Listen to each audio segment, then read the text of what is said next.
Hi everyone, my name is 𝗏𝗺. My name is 𝗤𝘰明. Today we will introduce a collective AR game framework based on our game 𝗔𝘂𝘆. This project is designed through the lens of psychogeotherapy. We focus on how to use AR game as a medium for healing by creating new connections to our bodily memories in time and space.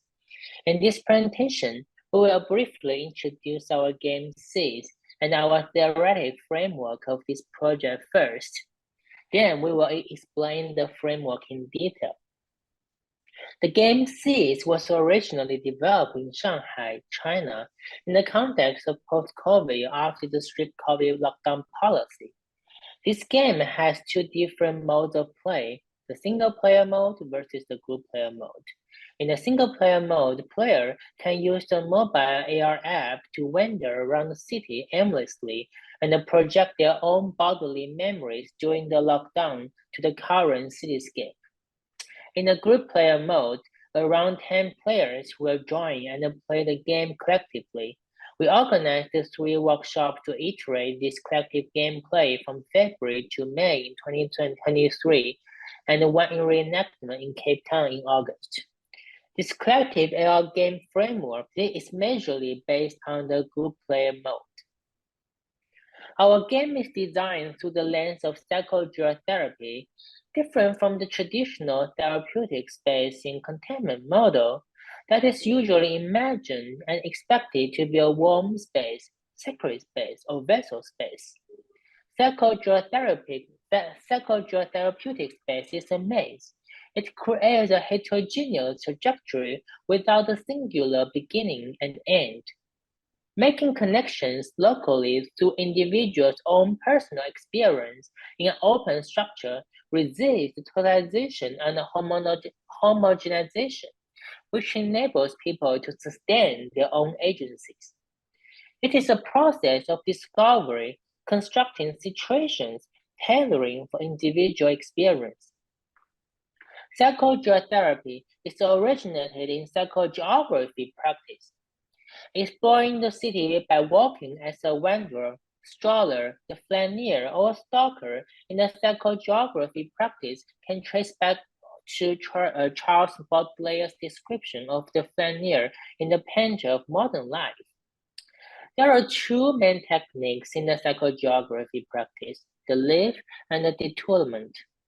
The live can be translated into drifting literally, which means a technique of rapid passage through varied ambiances that involve playful, constructive behavior and the awareness of psychogeographical effects. The practice of a detoulement was generically defined as the reuse of pre-existing artistic elements in a new ensemble. These 2 techniques reflect the 2 characteristics of psychogeography and psychogeotherapy, that is, openness and multiplicities.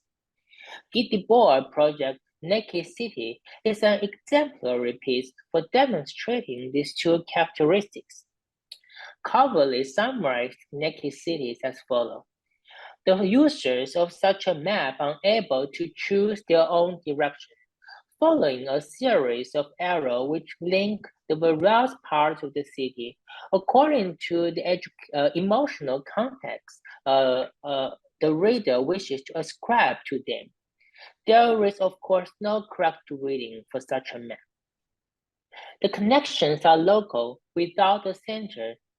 The openness of map making in Naked City creates multiple readings without a homogeneous experience emerged from being navigated by the map.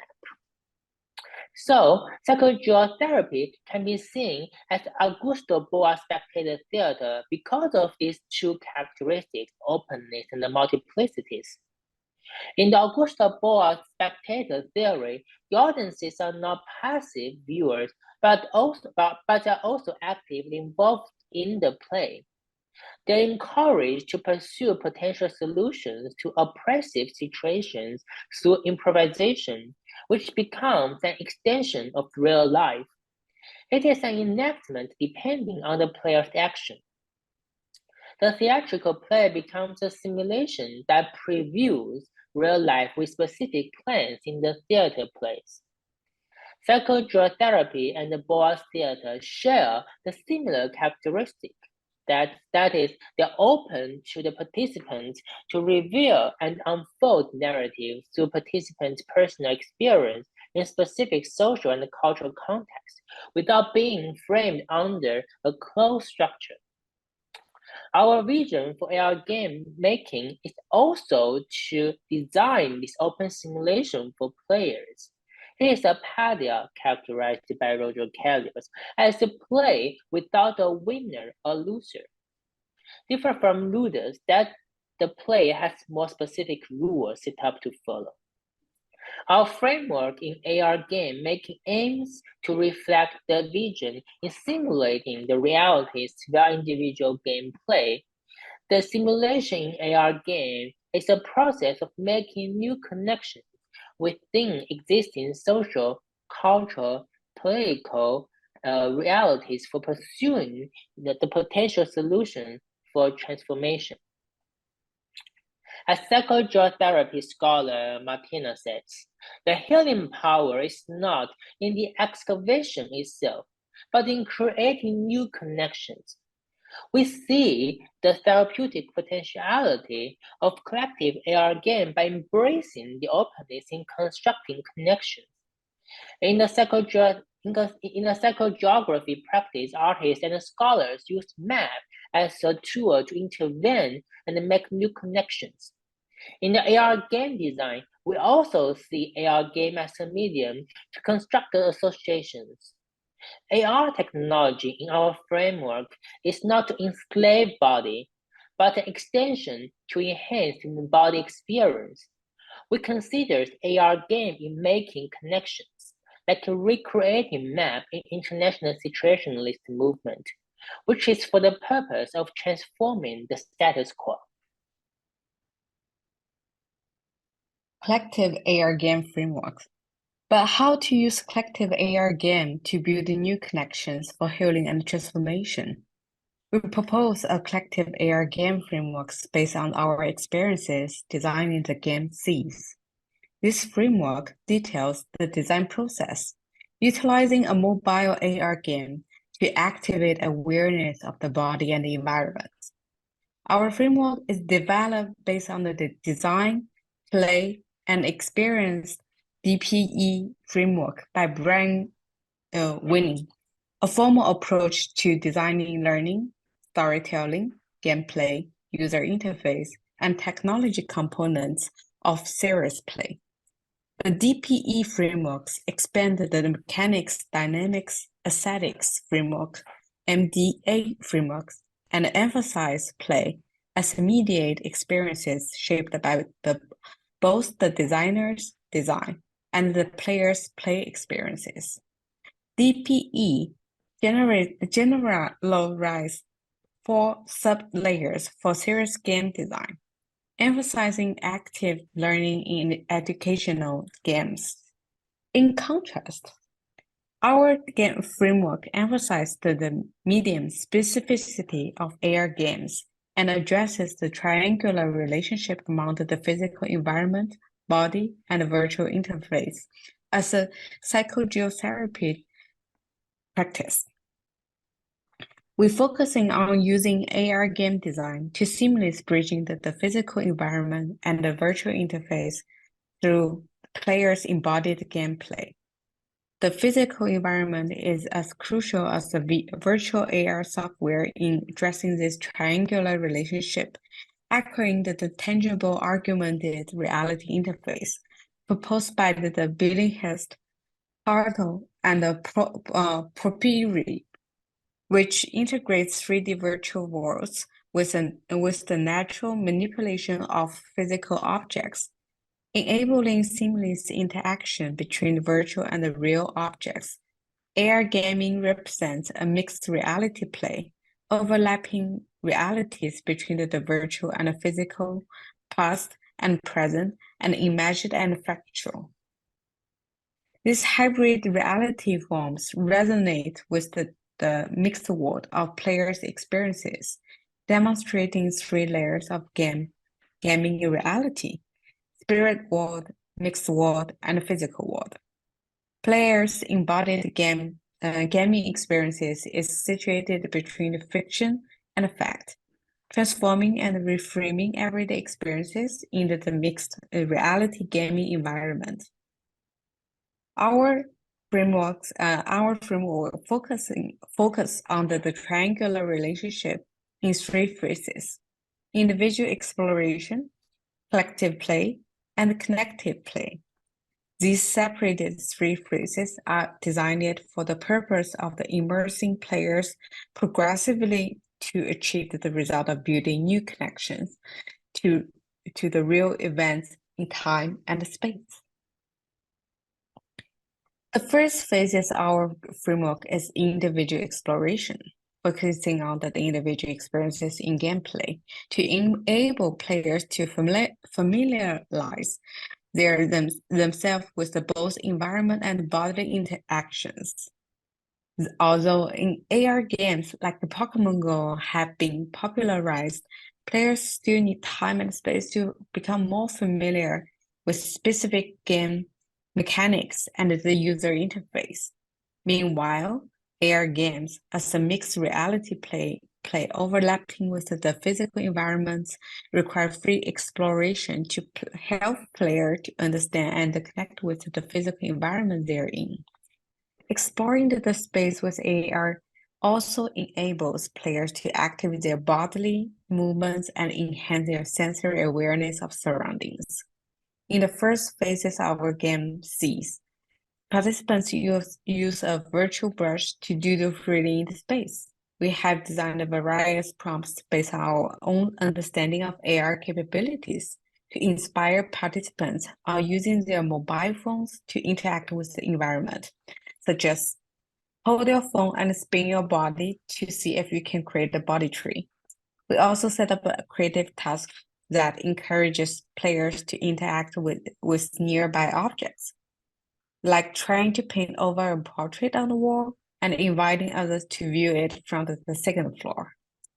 These prompts and the creative missions enhance participants' environment awareness and encourage the integration of their creativity and interest.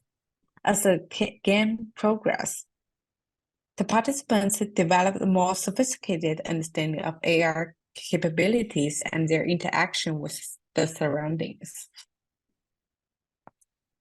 The second phase of the game framework is collective play that shifts from individual to collective exploration. The game design goal at this phase is to foster a sense of collectiveness and attempt to reach a common ground through a collective play. Different from the first stage, the body movement is not only mediated by the AR in physical environment, but also by other players' movements.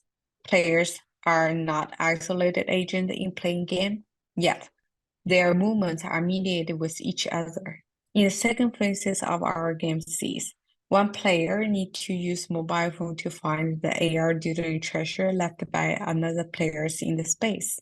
Some players hide the virtual treasure behind the physical object to leverage spatial characteristics such as optical illusions to conceal these virtual treasures. In this phase, participants noticeably increase their engagement with the body sensation and the spatial awareness, which enhances their ability to express themselves creatively.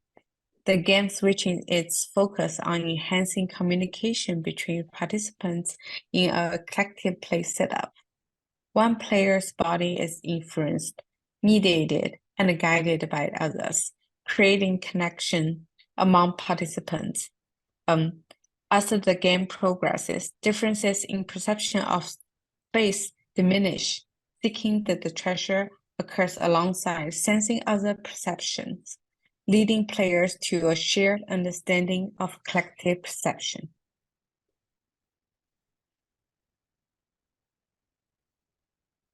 The third phase is connective play. is to re-establish connections to real events through collective play. Building on the previous phase of collective play, this stage aims to use collective play to reconnect with realities. In our framework, the AR game functions to reactivate players' bodily memories to foster a reconnection with their physically and emotionally disabled state, to rejuvenate players' spatial memories to re-establish connection with their psychological environments. The magical cycle is transformed beyond a sanctuary by building new connections to the past. The third stage of our game, 𝗖𝗵, is developed based on the theme of healing for the post-pandemic collective and embodied trauma. By inviting players to come to the center of the space to use AR doodling to retrieve their embodied memories of the experiences during lockdown. Players can recreate their individual experiences in a collective setup. Individual play with AR is also projected on the TV, which mediates the individual play by the collective gaze. Players' personal experiences and memories affect their movement, fostering introspection. Players' doodling also externalizes their feelings and emotions, serving as a conduct for communication among players. After each phases of gameplay, our frameworks also apply 𝗙𝗵𝗺 and 𝗏𝘆 transformative approach in participatory game design to refine the game design. The game development is iterative, gaining feedback from players. Designer can collect the data from the players through the process of gameplay or afterwards and iterate game mechanics in the future. For instance, at the end of each section of playing 𝗖𝗵, we discuss with participants and evaluate the novelty and the quality of the game mechanics that best utilize AR features.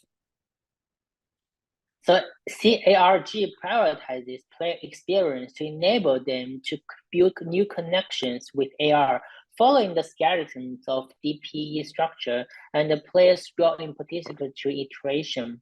From individual exploration to collective play, we see AR game as a process of forming collective consciousness. Playing collective AR game is not mediated solely by technology and the physical environment, but also through the interconnections among players. From collective play to connective play, we also see AR games as an ongoing form to build connections to realities. The three-phase structure functions as a cohesive game experience to remap personal experiences. The emphasis on the body in bridging the physical and the virtual space in CARG reflects the importance of embodied local experience in psychogeotherapy. In the process of making connections in the collective AR game, a new space is merged, a space with the potential for transformation. There are some limitations of our framework. CRG is only based on the 4 workshops we organized in 2023, with limited data to generalize a formal structure. Although our framework aims to provide a formal approach to consider how to create a collective AR game in making connections to reality, we do not measure the effects of this framework for therapeutic purposes quantitatively in this paper. Instead, the goal of this paper is to provide insight to consider open gameplay in addressing therapeutic purposes, resonating with psychogeotherapy practice. Rather than pursuing a decisive result, CRG considers healing as an open and ongoing process. In future work, CRG can be updated with more participants and more game workshops in different themes, not only under the theme of post-pandemic in China. Thank you.